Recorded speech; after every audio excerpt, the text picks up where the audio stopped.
Nous sommes accompagnés de Franck Dureau, le directeur sportif du Vélo Club Saint-Ané. Alors Franck, ce matin le VCS était en tête, ça n'a pas payé, mais vous avez bien tenté. Bon, on a bien tenté. Ce matin, la stratégie, c'est qu'on aille devant, qu'on a un maillot à points à défendre.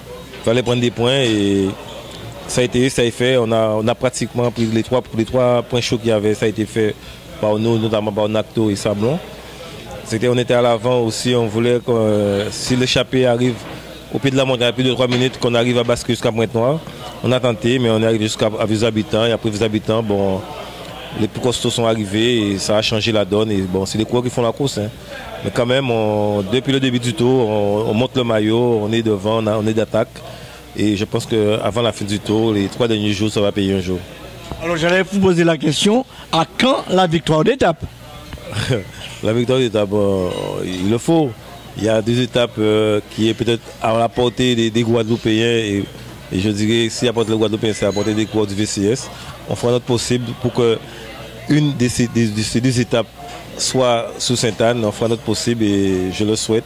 Mais au moins, je pense que le VCS fera encore 1 ou 2 podiums avant la fin du tour. Alors, si ça ne marche pas demain au moule, puisque l'arrivée c'est au moule demain, il faut tenter samedi aux Abîmes.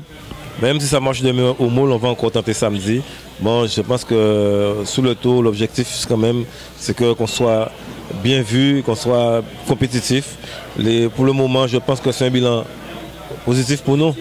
Et gagner une étape sous ce tour sera encore la cerise sur le gâteau. Et je souhaite que demain ou les Abîmes, on fera tout pour qu'on soit sur le podium.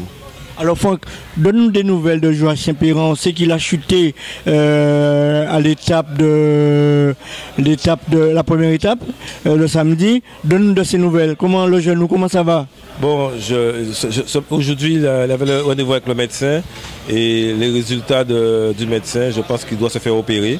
Et là, il doit se faire opérer. Bon, quand je l'ai vu cet après-midi, il doit se faire opérer. Et je pense que d'ici la semaine, il va enclencher les démarches qu'il faut médicales pour qu'il soit fait opérer le plus tôt possible que la saison prochaine qui sera très tôt de nôtre pour qu'il reprenne son sport favori. Alors, on va faire un petit bilan de cette 65e édition. Quel bilan tu tires de cette édition? Bon, le bilan que je tire, c'est le bilan que j'avais toujours prédit avant le tour. Le tracé du tour quand même a été fait en collaboration avec moi. Et quand on voit sous ce tour de la Guadeloupe, il n'y a jamais eu d'attaque. C'est que pratiquement des cassures sur bordure.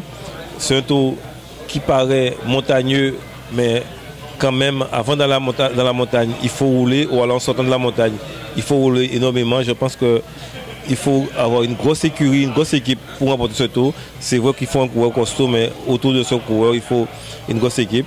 C'est ce qu'on démontre que la SBM, il y a Boris Karen, mais à côté de Boris Karen, il y a une équipe homogène qui le met dans des conditions optimales pour qu'il puisse conserver ce maillot. Alors Franck, on va parler encore étape. Demain, l'étape, elle est longue. On quitte Pointe-Noire pour aller au moule. Après les Mamelles, ça va rouler énormément. Il y aura des bordures. Bon, je pense que demain, il y aura des bordures. Ça veut dire qu'avant d'arriver quand même sur le plat, il y a quand même les 7 km de montée des Mamelles à faire. Et au sommet des Mamelles, on sera à la 12e kilomètre. Il restera près de 140 km à faire. Et les 140 km restants, il y a encore la matière pour qu'ils puissent encrayer et des bordures sur la compétition. Et aussi, il y a la traversée des grands fonds qui sera très difficile, très technique et accidentée. Et ce genre de parcours aussi laisse des séquelles pour les cyclistes. Et demain, c'est un parcours piège aussi. Pratiquement tous les jours, il n'y a pas eu d'étape de transition sur ce tour. L'étape de transition, c'est les coureurs qui font la course, mais il n'y a pas de véritable étape de transition. Demain encore, ça va attaquer. Et ceux qui sont encore loin au général ou qui espèrent améliorer leur classement seront encore d'attaque demain. Alors, avant de nous quitter, un petit mot sur les différentes délégations invitées. Comment tu trouves leur niveau? Bon, je pense que les équipes invitées, ce sont des équipes de haut niveau. Mais vous savez qu'en Guadeloupe, le terrain est difficile. Il y a aussi la chaleur qui prime sur ces garçons. Mais quand on voit les formations en présence, je pense que cette année-ci, il y avait du bon monde et des coureurs de très haut niveau, même l'équipe de la Martinique qui est juste à côté de l'île à côté aussi est de haut niveau quand même. On voit qu'ils gagnent une étape et la première étape ils étaient pratiquement les 6 coureurs de la Martinique présents à l'échappée. Mais je dis l'ensemble des coureurs invités, ce sont des coureurs valeureux et c'est un bon choix qu'a fait le comité régional de cyclisme d'inviter ces garçons.